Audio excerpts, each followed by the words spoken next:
La degradación de la Iglesia, capítulo 1. El comienzo de la Iglesia. La conformación y edificación y perfeccionamiento de la Iglesia ha sido desde la eternidad el deseo del corazón de Dios, y con ese propósito creó al hombre.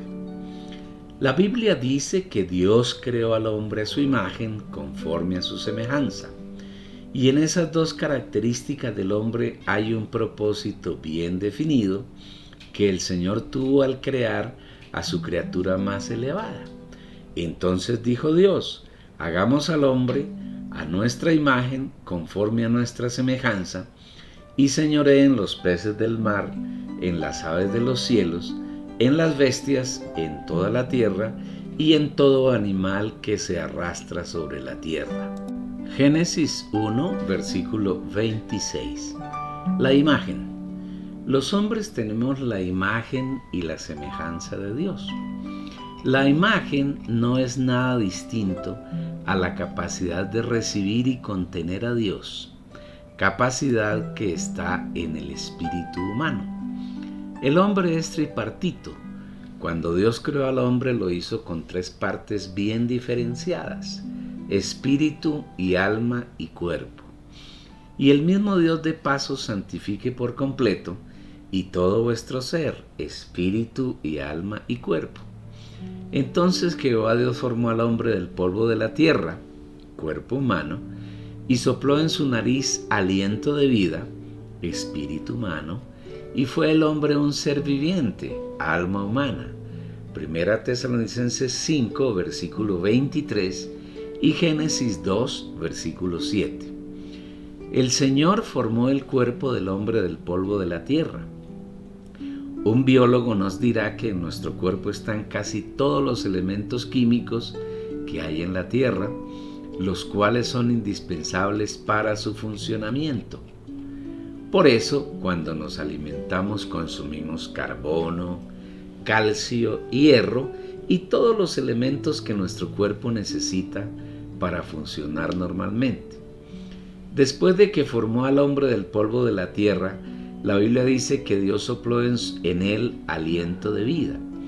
Ese aliento de vida es el soplo divino de Dios, que al entrar en el cuerpo formado de barro, se convirtió en el espíritu humano. Este no es el Espíritu Santo, Dios como espíritu, sino que es el espíritu humano que tiene la capacidad de recibir y contener a Dios, que es espíritu, y de mezclarse con él para llegar a ser los dos un solo espíritu. Pero el que se une al Señor, un espíritu es con él. 1 Corintios 6, versículo 17. Cuando Dios sopló su aliento dentro del cuerpo del hombre, con ese aliento formó el espíritu humano. Al mezclarse el espíritu con el cuerpo, de esa unión resultó la otra parte del hombre, que es el alma humana, ser viviente. Tener la imagen de Dios es tener un espíritu humano, dentro del cual podemos recibir y contener a Dios, pues este es el propósito con el cual Dios nos creó. El espíritu humano creado por Dios en el hombre es la imagen de Dios, con la cual Él creó al ser humano. La semejanza. El término semejanza tiene que ver con expresión y parecido. Por un lado, Dios nos hizo a su imagen, que es la capacidad de recibirlo y contenerlo. Por otro lado, contener a Dios no es el fin, sino el medio para expresarlo. El deseo original y eterno de Dios cuando creó al hombre es que éste lo contenga y lo exprese. Así como el espíritu humano tiene que ver con la imagen de Dios en el hombre, el alma humana tiene que ver con la semejanza de Dios. El alma es la parte central y más importante del hombre, y mediante ella podemos expresar a Dios. A Dios lo contenemos en nuestro espíritu, y en la medida que nuestra alma va siendo saturada de Él, lo expresamos. Este es el propósito eterno de Dios. En otras palabras, Dios creó al hombre con una intención única: contenerlo, y expresarlo. Y reuniendo estos dos requisitos, tener la capacidad de señorear, es decir, gobernar, sobre todas las criaturas que hay en los cielos, en el mar y en la tierra. Y señoree en los peces del mar, en las aves de los cielos, en las bestias, en toda la tierra y en todo animal que se arrastra sobre la tierra. Génesis 1, versículo 26. Para señorear, es necesario que primero el hombre se llene de la vida y la naturaleza de Dios. Es por eso, por lo que una vez que el hombre fue creado, Dios lo puso en el huerto de Edén, con el fin de que el hombre viviera en él y además lo labrara y lo guardara. El huerto de Edén no debe ser entendido como un lugar físico donde hay árboles físicos, sino como un ámbito, un ambiente donde Dios y el hombre tienen comunión, se comunican y son íntimos. Debemos entender que los 3 primeros capítulos de Génesis fueron escritos con un lenguaje típico, es decir, están llenos de tipos, con los cuales Dios quiere mostrarnos un gran número de realidades. Por eso es necesario que como creyentes oremos al Padre pidiéndole que nos conceda espíritu de sabiduría y de revelación para que podamos conocerlo, y que nos dé visión en el entendimiento para que podamos entenderlo y saber qué quiere decirnos en su palabra, para que el Dios de nuestro Señor Jesucristo, el Padre de gloria, os dé espíritu de sabiduría y de revelación en el conocimiento de Él, alumbrando los ojos de vuestro entendimiento, para que sepáis cuál es la esperanza a la que Él os ha llamado y cuáles las riquezas de la gloria de su herencia en los santos. Efesios 1, versículos 17 y 18. Hasta aquí podemos afirmar que cuando Dios creó al hombre, lo puso en el huerto de Edén, con el fin de que éste viviera bajo el gobierno de Dios y en una permanente y continua comunión con Él. Continuando con el relato de Génesis 2, encontramos que en el huerto de Edén, Dios hizo nacer de la tierra todo árbol delicioso a la vista y bueno para comer. Y Jehová Dios plantó un huerto en Edén, al oriente, y puso allí al hombre que había formado. Y Jehová Dios hizo nacer de la tierra todo árbol delicioso a la vista y bueno para comer, también el árbol de vida en medio del huerto y el árbol de la ciencia del bien y del mal. Génesis capítulo 2 versículos 8 y 9. En el centro del huerto había un árbol muy especial que la Biblia llama el árbol de vida. El árbol de vida tiene como contenido la vida y sus frutos son vida. Sabemos que la Biblia fue escrita en arameo y hebreo en el Antiguo Testamento y en griego el Nuevo Testamento, y que el Antiguo Testamento fue traducido por los judíos al griego en la versión conocida como la Septuaginta o versión de los 70. Así podemos afirmar que toda la Biblia está escrita en griego. El idioma griego es mucho más amplio que los lenguajes modernos, tales como el español, el inglés y otros. Y en ese idioma hay 3 palabras distintas para referirse a la vida, mientras que en nuestro idioma español solo existe una palabra, vida. Las 3 palabras griegas son bios, la primera, que hace referencia a la vida física, que se encuentra tanto en plantas como en animales y en el hombre, lógicamente con distintos niveles en cada uno. La segunda palabra es psique, que hace referencia al alma que hay en los hombres y en los animales. El alma de los animales no se puede comparar con la del hombre, pues esta es mucho más elevada. El hombre es el único ser creado capaz de pensar y razonar. No incluimos aquí a los ángeles. La tercera palabra es zoe, que hace referencia al espíritu, el cual es exclusivo del hombre y tiene que ver con la vida eterna, la vida increada. Por eso el hombre fue creado con la capacidad de recibir y contener a Dios. Nosotros fuimos creados de acuerdo con la especie de Dios. No somos animales racionales, como afirman los filósofos y los biólogos, sino que somos la criatura más alta que Dios ha creado y somos de su especie. Cuando Génesis habla del árbol de vida, esa vida es Zoé y hace referencia al espíritu, a la vida eterna e increada, inmarcesible e incorruptible. Luego ese árbol representa a la persona de Dios. El árbol estaba en el centro del huerto de Edén. Y Jehová hizo nacer de la tierra todo árbol delicioso a la vista y bueno para comer, también el árbol de vida en medio del huerto. Génesis 2, versículo 9. Ahora bien, en Génesis 2, versículos 16 y 17, Dios le dio un mandato al hombre. Y mandó Jehová Dios al hombre diciendo: de todo árbol del huerto podrás comer, mas del árbol de la ciencia del bien y del mal no comerás, porque el día que de él comieres, ciertamente morirás. Dios le ordenó al hombre que comiese de todos los árboles del huerto, pero de esa dieta excluyó un árbol, el árbol de la ciencia, conocimiento del bien y del mal. Destacado, el árbol de la vida es Dios, mientras que el árbol de la ciencia del bien y del mal es Satanás y su naturaleza de pecado. ¿A quién representa el árbol de la ciencia del bien y del mal? Si leemos Romanos 5, versículo 12, encontramos que la muerte entró en el hombre por causa del pecado. Por tanto, como el pecado entró en el mundo por un hombre y por el pecado la muerte, y en Génesis Dios le advirtió al hombre que si comía del árbol de la ciencia del bien y del mal, moriría.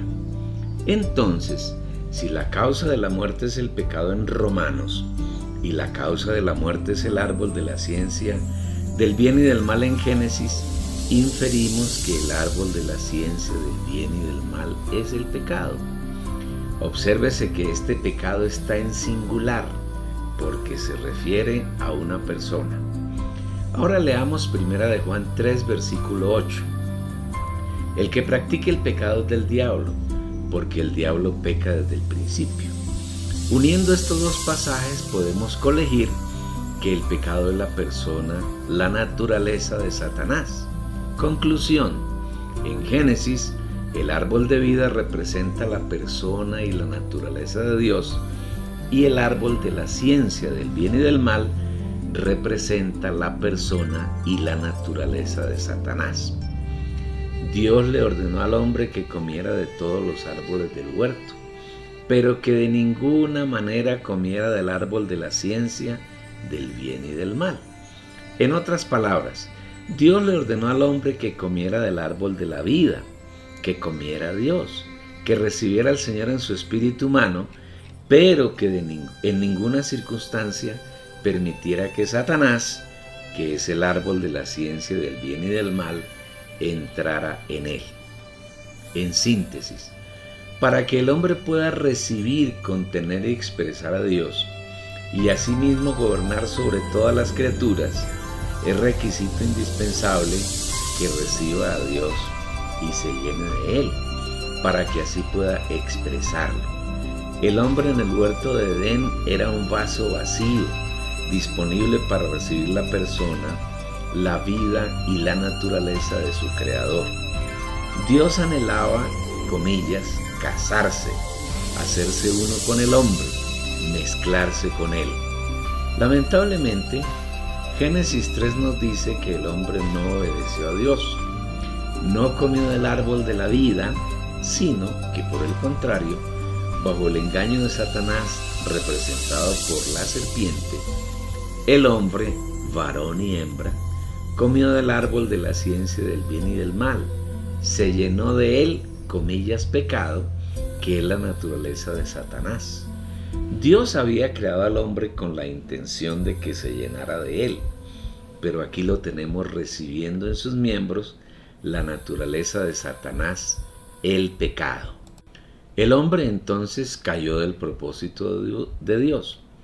No cumplió la función para la cual fue creado. Y como consecuencia, Dios tuvo que echarlo del huerto de Edén e impedirle que llegara al árbol de vida para comerlo. Echó pues fuera al hombre y puso al oriente del huerto de Edén querubines y una espada encendida que se revolvía por todos lados para guardar el camino del árbol de la vida. Génesis 3, versículo 24. Inicialmente el hombre era un vaso vacío, limpio y puro. Después de comer del árbol de la ciencia del bien y del mal, se llenó de una naturaleza horrible, sucia e inmunda. Dios ya no podía entrar en él y en consecuencia fue echado del ámbito donde podía relacionarse con el Señor. Qué historia más triste la del ser humano en Génesis 3. Aparentemente Satanás obtuvo una gran victoria y Dios fue derrotado. Pero en verdad no es así. Dios tiene propósitos eternos e inquebrantables, y por más oposición que haya frente a sus deseos, nada ni nadie pueden estorbarlos ni frustrarlos. Dios sabía que eso ocurriría y ya tenía su plan para sacar al hombre de la inmundicia en que cayó y llevarlo a cumplir plenamente su deseo eterno. Aparentemente Satanás se salió con la suya, pero Dios es infinitamente recursivo y él ya tenía, comillas, su plan B, el cual ha venido ejecutando a través del tiempo. Un día, ese Dios eterno, amoroso y maravilloso, tomó a una mujer, inoculó en ella su naturaleza divina y se gestó para nacer en la tierra como un hombre. Ese ser así engendrado, gestado y nacido, se llama Jesús. Él recuperó el deseo eterno que Dios había trazado desde la eternidad, mezclarse con el hombre. Destacado, Jesús es Dios mezclado con el hombre y el hombre unido a Dios. Jesús es Dios completo mezclado con un hombre que tuvo un vivir perfecto. Por eso uno de los nombres del Señor Jesús es Emmanuel, que quiere decir Dios con nosotros. He aquí, una virgen concebirá y dará a luz un hijo, y llamará su nombre Emmanuel, que traducido es Dios con nosotros. Mateo 1, versículo 22. Después de que el hombre comió el árbol de la ciencia del bien y del mal, se rompió la relación del hombre con Dios y se interrumpió casi toda comunión. Antes de la caída de Adán, Dios se veía con él cara a cara y no había ningún obstáculo para la comunión. Pero después de que el hombre cayó, fue echado del huerto del Edén, separado de la presencia de Dios y cortada la comunión entre los dos. No obstante, al comienzo del Nuevo Testamento encontramos un hecho por demás glorioso. Ha nacido un niño, que es una mezcla completa y perfecta de Dios con el hombre, la mezcla de la naturaleza humana con la naturaleza divina. Este ser es el cumplimiento y el rescate del plan eterno de Dios. Jesús es por un lado Dios completo y por otro es un hombre perfecto, un hombre con toda la naturaleza humana, pero sin la naturaleza diabólica, el pecado, porque no fue engendrado por un hombre, sino que fue engendrado por el Espíritu Santo. Cuando un hombre engendra un hijo en una mujer, le transmite al nuevo ser su naturaleza de pecado, pero no fue así con Jesús, porque él no fue engendrado por José, el marido de María, sino que fue engendrado por el Espíritu Santo, es decir, fue engendrado por Dios. Y en tal caso es imposible que él haya heredado la naturaleza pecaminosa de Satanás. A cambio, heredó la naturaleza divina de Dios. Jesús, que es Dios viviendo su vida divina en un hombre, vivió en esta tierra por un periodo superior a 30 años, experimentando como Dios el vivir de los hombres. Mediante su vida demostró que un hombre puede vivir para agradar a Dios, porque esta fue su manera de vida. En todos sus hechos, palabras y pensamientos, agradó siempre a Dios, quien moraba en él. Pasado ese tiempo y conforme al plan trazado por los tres de la deidad, Padre, Hijo y Espíritu Santo, desde antes de la fundación del mundo, es decir, en la eternidad pasada, el Señor Jesús fue a la cruz y murió con el fin de prepararnos lugar para que nosotros tuviésemos acceso a Dios sin ninguno de los estorbos que Satanás había introducido por medio de la caída del hombre. En la casa de mi Padre muchas moradas hay. Si así no fuera, os lo hubiera dicho. Voy pues a preparar lugar para vosotros. Y si me fuere y os prepararé lugar, vendré otra vez y os tomaré a mí mismo, para que donde yo estoy, vosotros también estéis. Juan 14, versículos 2 y 3. La muerte de Jesús es la vida anunciada en este pasaje y la resurrección es su venida. La muerte y la resurrección de Jesús es la preparación del lugar que él anunció a sus discípulos. Cuando Jesús murió en la cruz, puso fin a las personas y a las cosas que nos separaban de Dios y que nos impedían acercarnos a Él. Satanás, el pecado, los pecados, el sistema satánico que se llama el mundo, la ley de los mandamientos expresados en ordenanzas, los ángeles caídos, el viejo hombre, entre otras. Al ser todo esto abolido por el Señor, nos allanó completamente el camino para que nosotros podamos tener acceso con confianza a Dios. Así que, hermanos, teniendo libertad para entrar en el lugar santísimo por la sangre de Jesucristo, por el camino nuevo y vivo que Él nos abrió a través del velo, esto es de su carne, acerquémonos pues confiadamente al trono de la gracia, para alcanzar misericordia y hallar gracia para el oportuno socorro. Hebreos capítulo 10 versículos 19 y 20 y capítulo 4 versículo 16.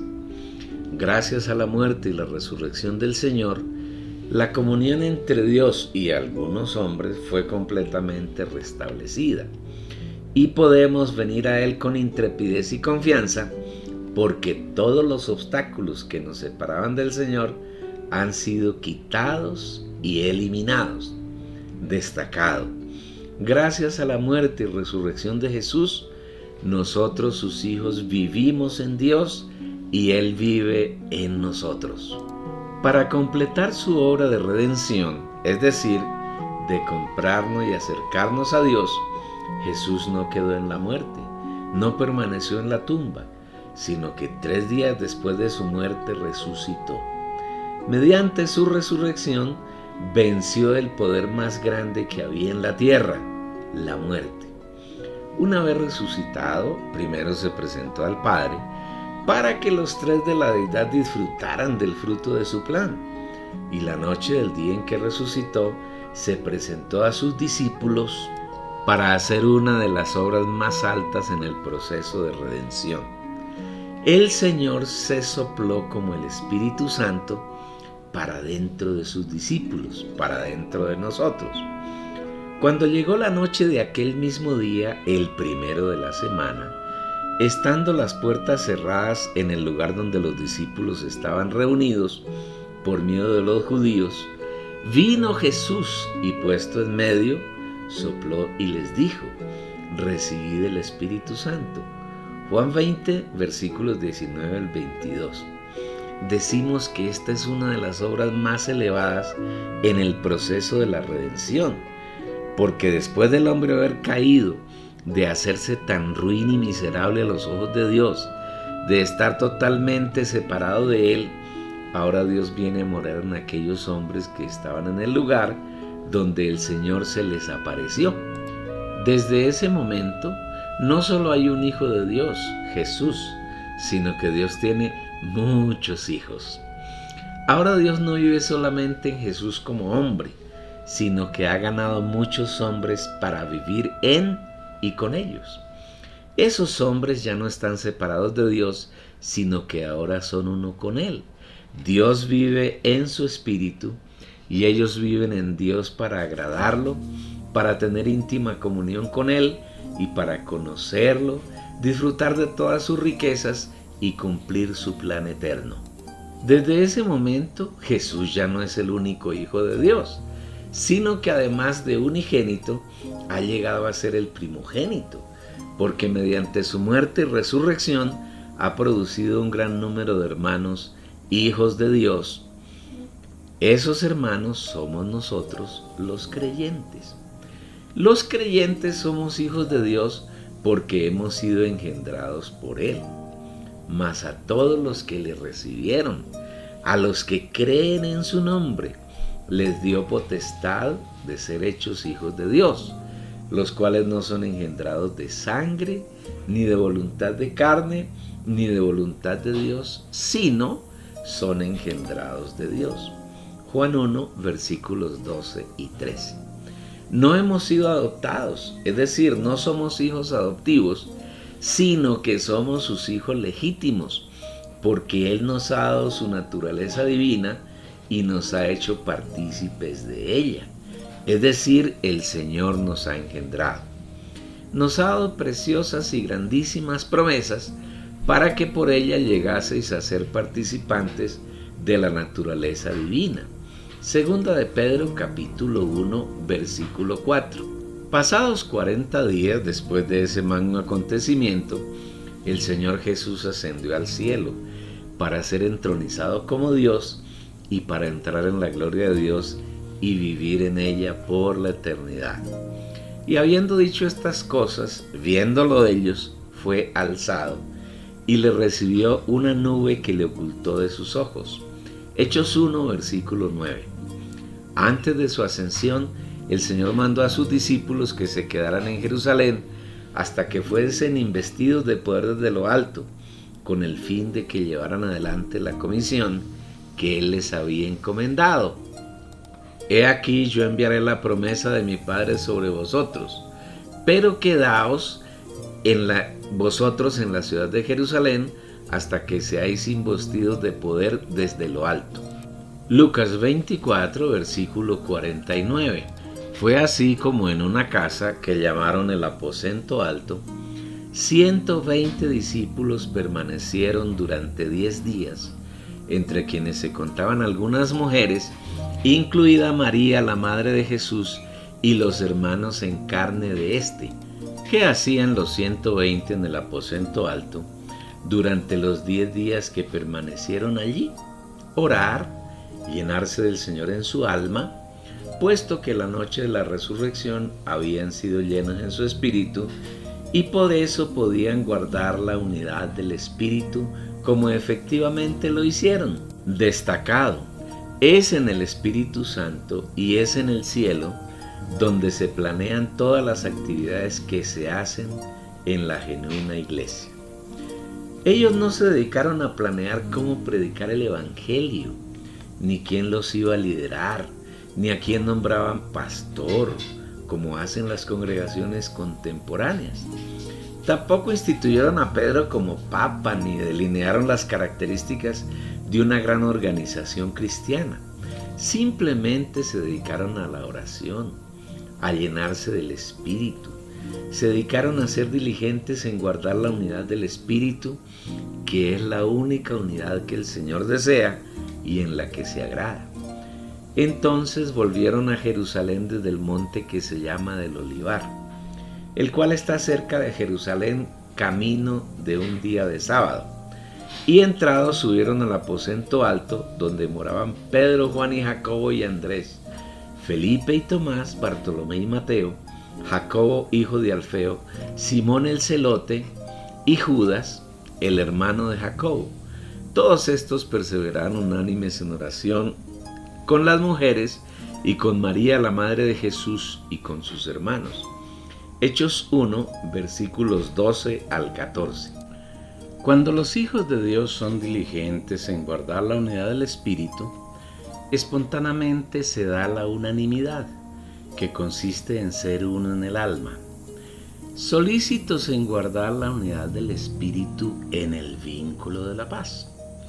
Os ruego, pues, hermanos, por el nombre de nuestro Señor Jesucristo, que habléis todos una misma cosa, y que no haya entre vosotros divisiones, sino que estéis perfectamente unidos en una misma mente y en un mismo parecer.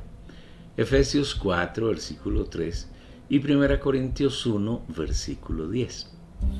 La unidad en el espíritu y la unanimidad, unidad en el alma, se logran solamente cuando vivimos en la única comunión, que es la del Hijo Jesucristo nuestro Señor, a la cual nos ha llamado Dios. Fiel es Dios por el cual fuiste llamados a la comunión de su Hijo Jesucristo nuestro Señor. 1 Corintios 1, versículo 9. Ni la unidad ni la unanimidad se alcanzan cuando los santos están en la comunión de un líder, de un ministerio particular, de una organización o de una doctrina.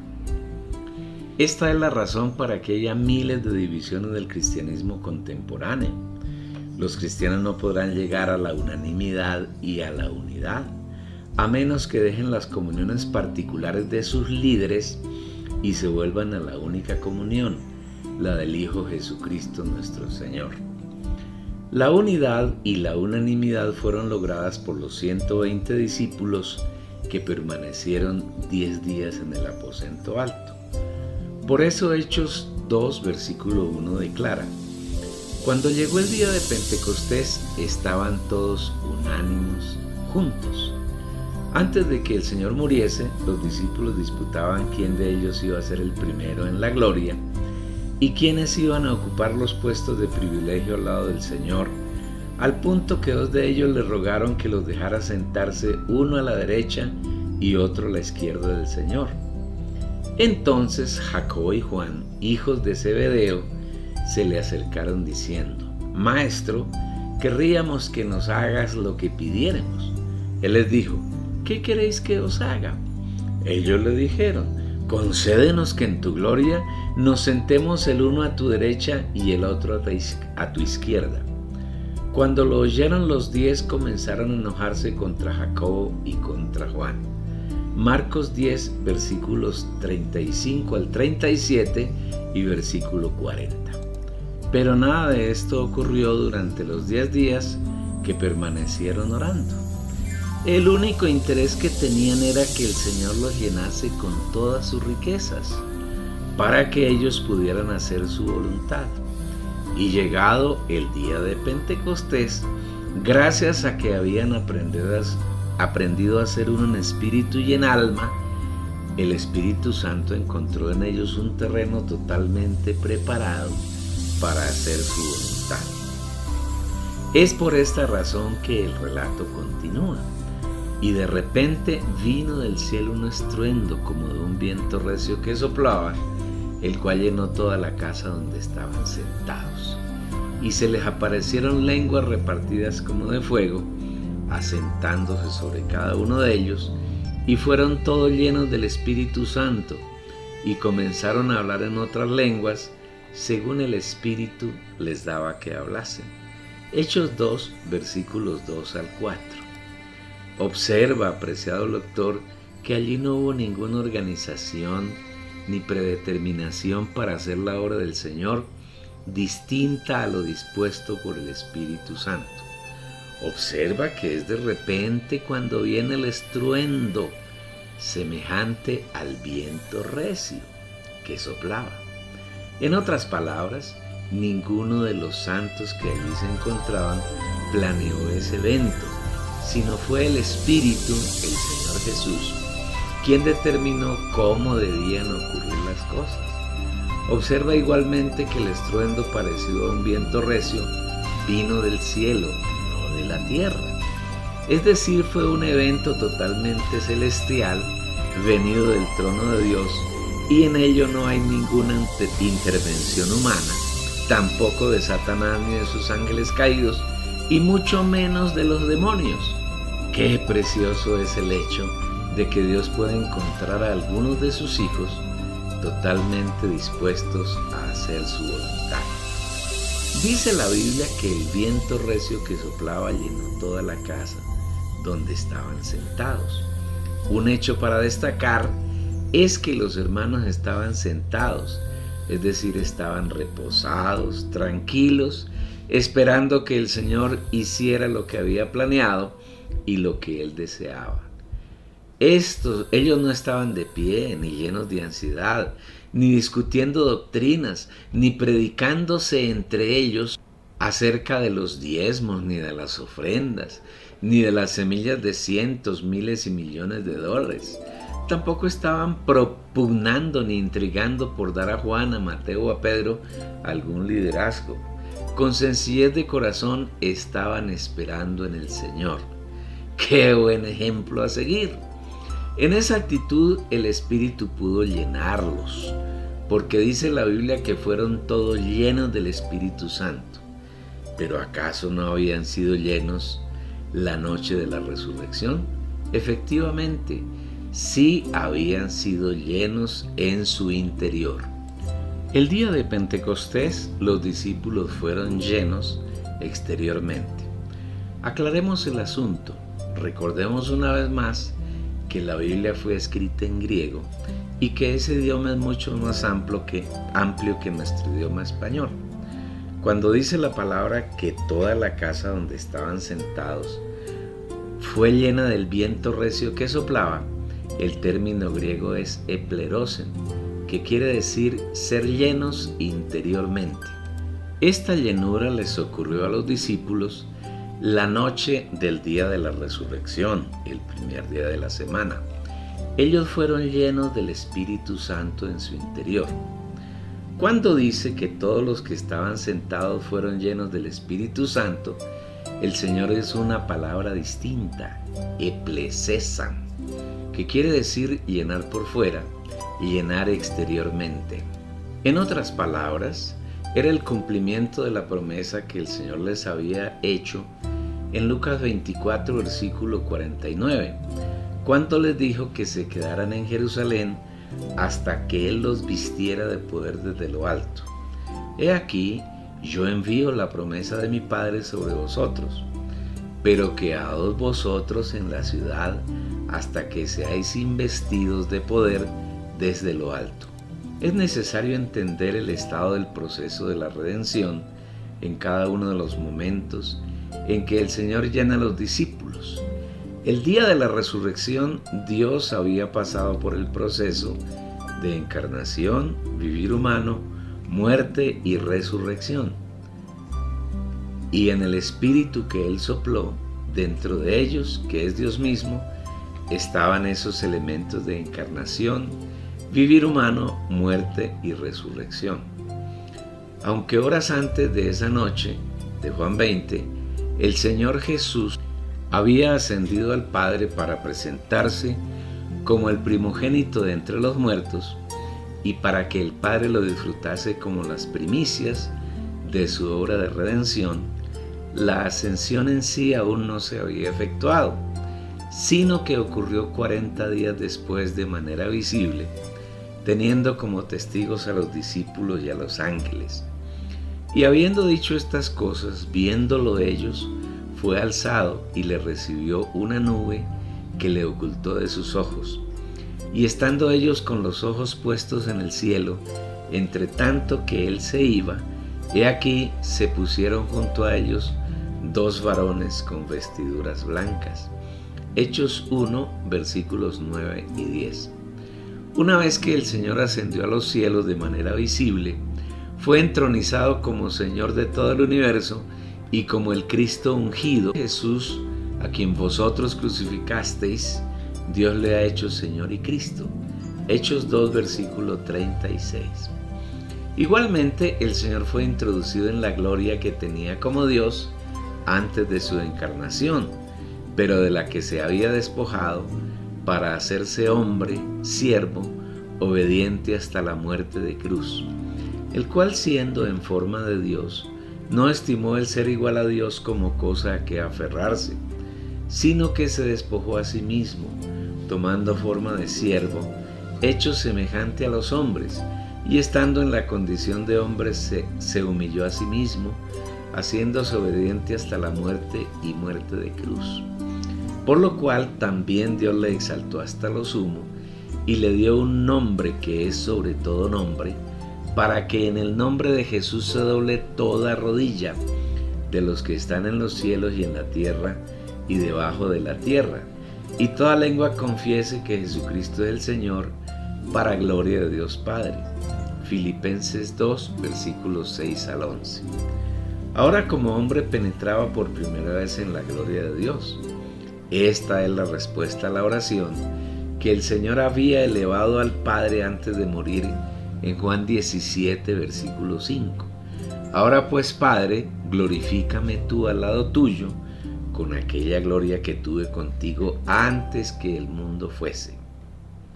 Debemos entender que la gloria es el ámbito donde Dios vive, un ambiente que no puede ser penetrado por nada ni por nadie inmundo, y el Señor nunca deja esa esfera. Él siempre está en gloria. Si quieres tener revelación, conocimiento y visión acerca de la gloria de Dios, te recomendamos leer y orar y meditar los capítulos 4 y 5 de Apocalipsis, en los que nuestro hermano Juan, estando en su espíritu, vio la gloria de Dios, su trono, sus características, quienes lo acompañan y lo que allí se hace. Ese ambiente de gloria puede ser penetrado solamente por Dios, el Cordero, los 4 seres vivientes, los 24 ancianos, y los ángeles que se mantuvieron fieles al Señor cuando la tercera parte de ellos se rebeló junto con Satanás. Y para afirmar nuestra fe y nuestra esperanza, allí también hay un hombre que, sin haber pasado por la muerte, pudo penetrar ese ámbito y disfrutar la indescriptible gloria del Señor.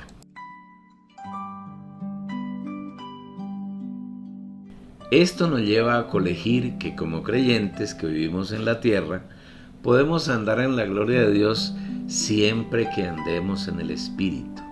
Esto es vivir por fe, dando sustancia a las cosas que no se ven y teniendo certeza de las cosas que se esperan. Es pues la fe la certeza de lo que se espera, dar sustantividad a las cosas que no se ven. Hebreos 11, versículo 1, tomado del griego. Encontramos entonces que el proceso de la redención de Dios para nosotros comprende varias etapas, tales como la encarnación, el vivir humano, la muerte, la resurrección, la ascensión, la entronificación o entronización y la glorificación del Señor Jesús, todas ellas mezcladas con la naturaleza humana y la naturaleza divina. Y además de todo lo que Dios es y tiene, atributos y virtudes, fue lo que el Espíritu derramó la noche de la resurrección interiormente y el día de Pentecostés exteriormente, para que los hijos de Dios conformemos la iglesia, su cuerpo, que no es nada separado ni distinto al Dios eterno que pasó por todo el proceso descrito. La iglesia entonces no es una organización ni un lugar donde se reúnen unas personas, ni un edificio donde hay un predicador, púlpito, torres, flores, curas, sino que la iglesia es Dios mismo, es su extensión, es su cuerpo, es su manifestación y expresión. Para comprenderlo mejor, medita y busca revelación en estos 2 versículos de 1 Corintios 12, 12 y 13. Porque así como el cuerpo es uno y tiene muchos miembros, pero todos los miembros del cuerpo, siendo muchos, son un solo cuerpo, así también el Cristo, porque por un solo espíritu fuimos todos bautizados en un cuerpo, sean judíos o griegos, sean esclavos o libres, y a todos se nos dio a beber del mismo espíritu. Observa que el Cristo ya no es solo Dios o solo Jesús, sino que es Él y muchos miembros, que somos todos aquellos que hemos sido regenerados, que lo hemos recibido creyendo en su nombre, aquellos que por creer en Él hemos nacido de nuevo y que tenemos su persona como la vida eterna viviendo en nosotros. A todos los que le recibieron, a los que creen en su nombre, les dio potestad de ser hechos hijos de Dios, los cuales no son engendrados de sangre, ni de voluntad de carne, ni de voluntad de varón, sino son engendrados de Dios. Juan 1, versículos 12 y 13. El cuerpo de Cristo, la Iglesia, es Dios mismo ensanchado, ampliado en unos hombres y mujeres que Él escogió antes de la fundación del mundo y que en el tiempo, después de haber muerto y resucitado, regeneró. ¡Qué maravilloso! Los creyentes genuinos somos hijos de Dios, somos su cuerpo, somos parte de Él y Él es parte de nosotros. Somos uno con Él. El comienzo de la iglesia es glorioso, alto y sublime. Los hijos de Dios que estaban allí en el aposento alto eran personas que vivían totalmente en el Espíritu, que solo buscaban agradar a Dios y hacer su voluntad, y es por eso por lo que el relato de la Biblia nos cuenta en Hechos 2, versículo 4. Y comenzaron a hablar en otras lenguas, según el Espíritu les daba que hablasen. Observa que quienes hablaban en otras lenguas no hablaron lo que alguno de los hermanos les había enseñado, ni lo que ellos habían preparado previamente, sino que hablaron lo que el Espíritu les daba que hablasen. Aquí se manifiesta nuevamente el hecho de la encarnación, que primero se había realizado en Jesús. Mediante este hecho, Dios vive en un hombre y hace sus obras en ese hombre, en este caso Jesús. Pero ahora en Hechos ya no es solamente en un hombre, sino en más de un centenar, en aquellos que Dios se manifiesta y habla y hace según su voluntad. Esto es lo que el Espíritu Santo llama el misterio de la piedad. E indiscutiblemente grande es el misterio de la piedad. Dios fue manifestado en carne. 1 Timoteo 3, versículo 16. Recabamos en el hecho de que lo sucedido en Pentecostés no fue el fruto del planeamiento cuidadoso de los 120 hermanos bajo el liderazgo de alguno de los discípulos, porque ellos se dedicaron exclusivamente a llenar sus corazones de las riquezas del Señor, a esperar orando, siendo diligentes en guardar la unidad del Espíritu y manteniendo la unanimidad. Estas fueron las condiciones óptimas que el Señor preparó para ejecutar lo ocurrido en el día señalado, acorde con el relato de Hechos 2. Mientras ellos esperaban sentados, juntos y en unanimidad, el Espíritu Santo los cubrió, los invistió y testificó para los judíos incrédulos las maravillas de Dios. Les oímos hablar en nuestras lenguas las maravillas de Dios. Hechos 2, versículo 11. Pero donde el Señor trabaja, Satanás no deja de meter sus narices para tratar de dañar el plan de Dios. Y fue así como algunos de los judíos que se encontraban en el lugar se burlaron y acusaron a los santos de haber consumido mosto y de estar ebrios. Mas otros, burlándose, decían: están llenos de mosto. Hechos 2, versículo 12. Ante esta situación, Pedro se puso en pie, pero no lo hizo solo, sino que se pusieron de pie otros 11 discípulos con él para completar un total de 12. Este número es el número eterno para Dios y por eso en la Nueva Jerusalén se ve en diversas ocasiones. No nos detendremos en esta parte a esclarecer más sobre el número 12, pues en otro libro hablamos algunos detalles al respecto. Puedes leer Los Vencedores, Las Primicias, El Hijo Varón y Los Vencedores de la Gran Tribulación, del mismo editor y publicado en esta página. Lo que sí queremos destacar aquí son varios hechos bien relevantes. En primer lugar, los 120 representados por los 12 que se pusieron de pie eran totalmente uno en el Espíritu y con el Espíritu. En segundo lugar, debido a su diligencia en guardar la unidad del Espíritu, eran de una sola alma, es decir, eran unánimes, pues así lo testifica el versículo 1 del capítulo 2. Cuando llegó el día de Pentecostés, estaban todos unánimes, juntos.